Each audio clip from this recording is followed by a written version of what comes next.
اپنے باپ حضرت علی سے پوچھا کہ من خیر بعد النبی صلی اللہ علیہ وسلم، من خیر الناس، کہ لوگوں میں سے سب سے افضل رسول اللہ علیہ وسلم کے بعد کون ہے؟ حضرت علی نے کہا ابو بکر۔ کہا پھر اس کے بعد کون ہے؟ پھر کہتے ہیں عمر۔ کہتے ہیں پھر میں نے تیسری دفعہ نہیں پوچھا، مجھے پتا تھا کہ انہوں نے عثمان کا نام لینا ہے، مجھے ڈر تھا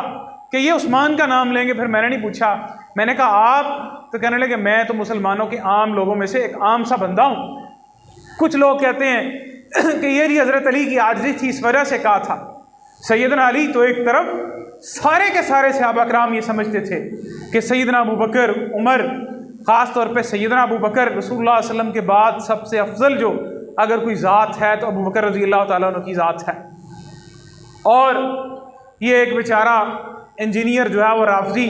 کہتا ہے وہ تو حضرت علی نے جو ہے وہ حضرت علی نے اپنی عاجزی کی وجہ سے کہہ دیا تھا، وگرنہ یہ بات نہیں ہے، حضرت علی جو ہے وہ سب سے زیادہ افضل تھے۔ حضرت علی نے یہاں تو چلو عاجزی کی وجہ سے کہا، اور بھی بہت ساری روایات ہیں۔ حضرت علی نے کہا کہ من اوتیا، جو شخص بھی میرے پاس لایا گیا، یفضلنی علی ابا بکر و عمر، یہ شیعوں کی کتابیں بہار الانوار وغیرہ اس میں بھی یہ روایت موجود ہے۔ کہتے ہیں حضرت علی نے کہا کہ کوئی بھی شخص جو میرے پاس لایا جائے، یفضلنی علی ابا بکر و عمر، جو مجھے ابو بکر و عمر پر فضیلت دیتا ہو، تو آپ نے کہا کہ وہ جلدتہ حد المفتری، میں اس کو بہتان اور الزام کی وجہ سے اس کو کوڑے ماروں گا۔ یہاں پہ تو عاجزی کی کوئی بات نہیں، کوڑے اس کو مارے جاتے ہیں جو بہتان ہو، جس کے اوپر الزام ہو۔ کہا اگر کوئی شخص مجھے ابو بکر و عمر پر فضیلت دے، وہ میرے پاس لایا جائے، تو میں اس کو بہتان لگانے کی وجہ سے اس کو کوڑے ماروں گا۔ سیدنا ابو بکر صدیق رضی اللہ تعالیٰ عنہ کی خلافت کی بیعت حضرت علی نے ذرا بعد میں کی۔ سیدہ فاطمہ رضی اللہ تعالیٰ عنہ وفات پا گئیں۔ ابو بکر رضی اللہ تعالیٰ عنہ کو حضرت علی نے پیغام بھیجا کہ آپ میرے گھر تشریف لائیں، اور اکیلے تشریف لائیں، کسی کو ساتھ نہ لے کے آئیے گا۔ سیدنا ابو بکر صدیق گئے۔ حضرت علی نے کہا ابو بکر، اللہ نے جو آپ کو فضیلت دی ہے ہم اس کو مانتے ہیں، اللہ نے جو آپ کو خلافت دی ہے ہم اس کو تسلیم کرتے ہیں، ہمارے دل میں آپ کے خلاف کوئی حسد نہیں ہے۔ میں نے آپ کی بیعت تاخیر سے صرف اس وجہ سے کی ہے کہ میں یہ سمجھتا تھا کہ میں رسول اللہ علیہ وسلم کا قریبی والے بیعت سے میں آپ نے ہم سے مشورہ نہیں کیا، آپ ہم سے مشورہ کر لیتے تو بہتر ہوتا۔ یہاں پہ لوگ کہتے ہیں وہ سٹھایا وہ انجینئر کہتا ہے وہ کہتا ہے جی رافضی صحابہ کرام پہ تان کرنے والا، حضرت علی تو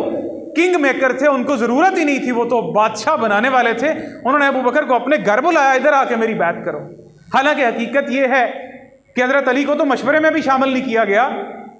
آپ دیکھیں جن کو کنگ میکر کہا جاتا ہے، اللہ نے قرآن مجید میں کہا کہ قل اللہم مالک الملک تؤتی الملک من تشاء وتنزع الملک ممن تشاء، کہہ دیجیے اللہ ساری بادشاہتوں کا مالک ہے، اللہ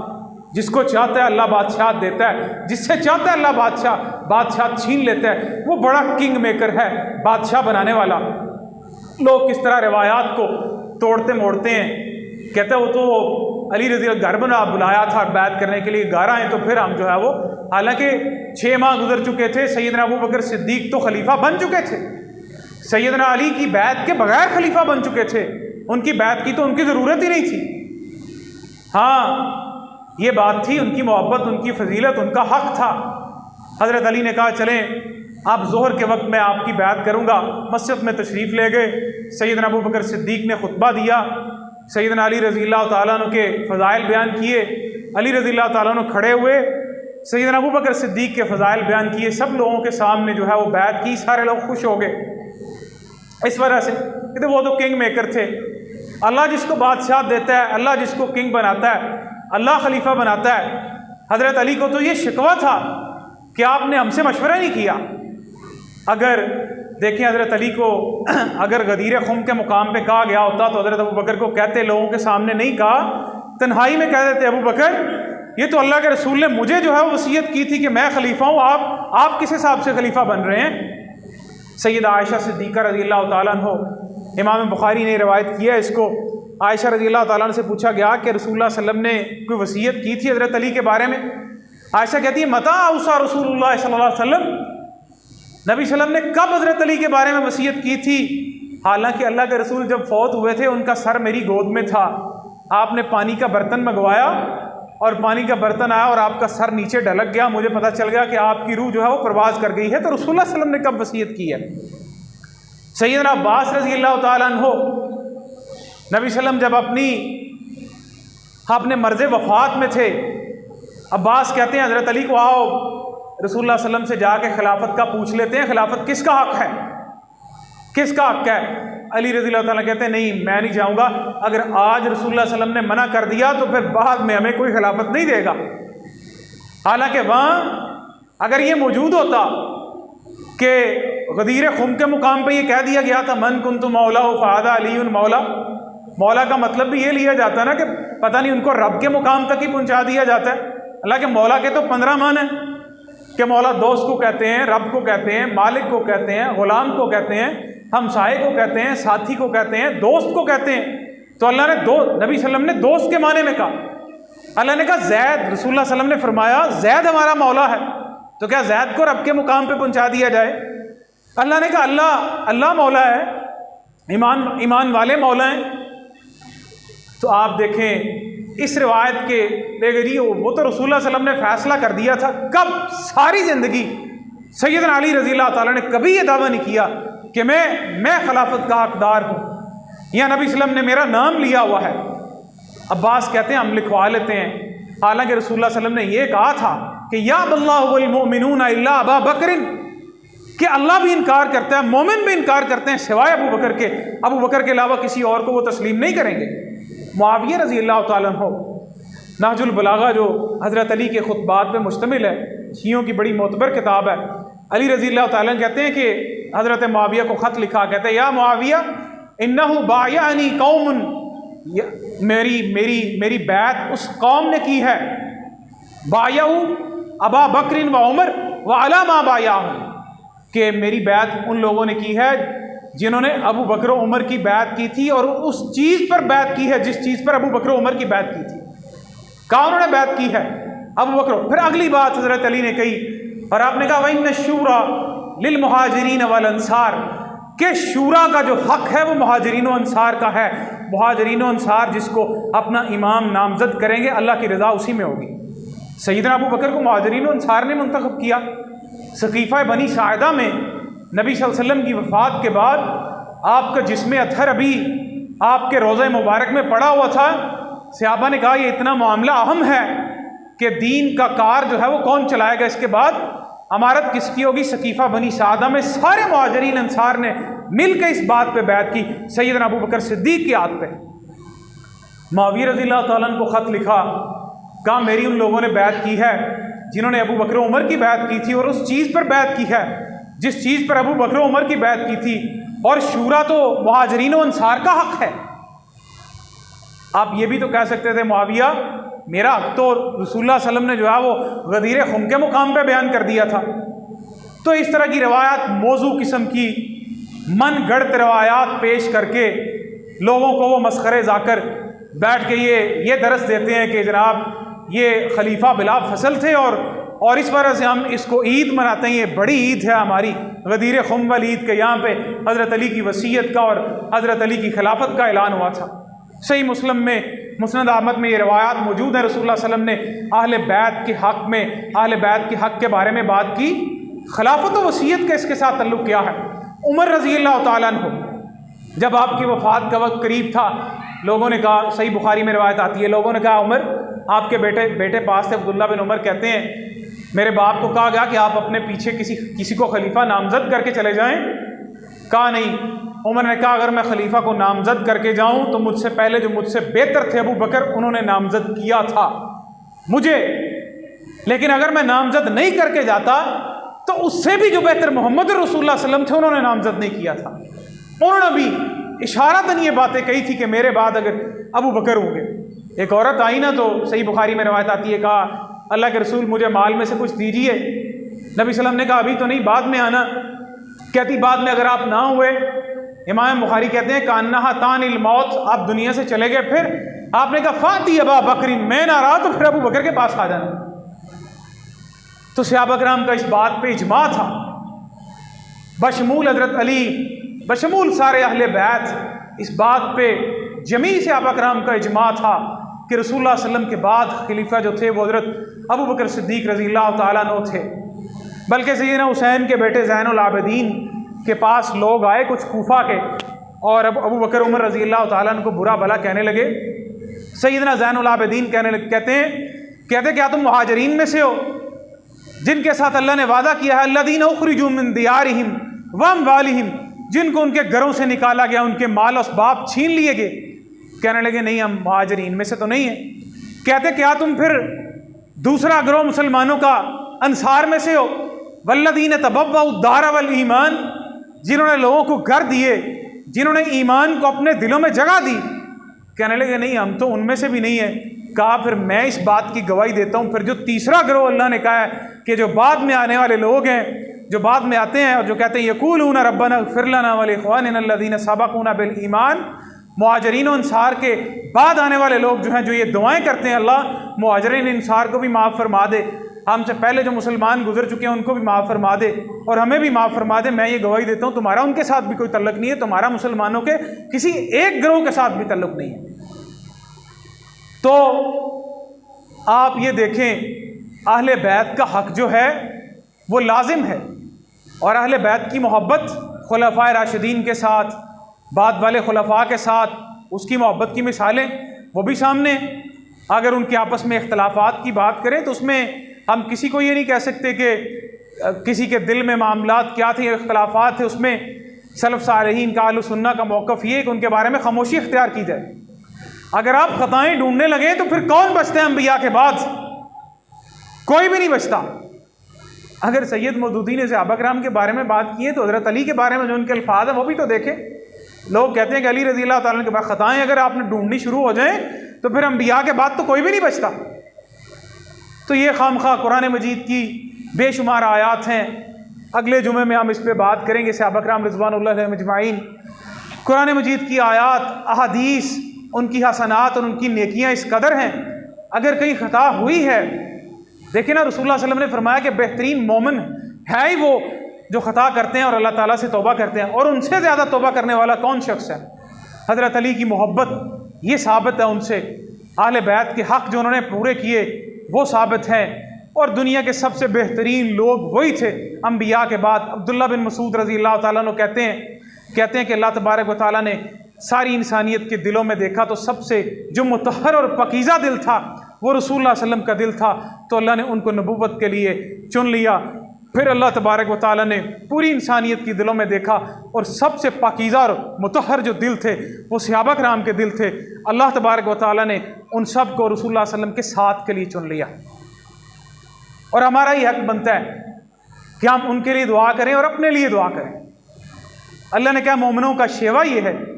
کہ جتنے بھی ایمان والے پہلے گزر گئے ہیں وہ کہتے ہیں یقولون ربنا اغفر لنا ولاخواننا الذین سبقونا بالایمان، تو اللہ ہماری بھی بخشش فرمائے اور جتنے مسلمان ہم سے پہلے گزر چکے ہیں ان کی بھی بخشش فرمائے۔ وآخر دعوانا الحمد للہ رب العالمین۔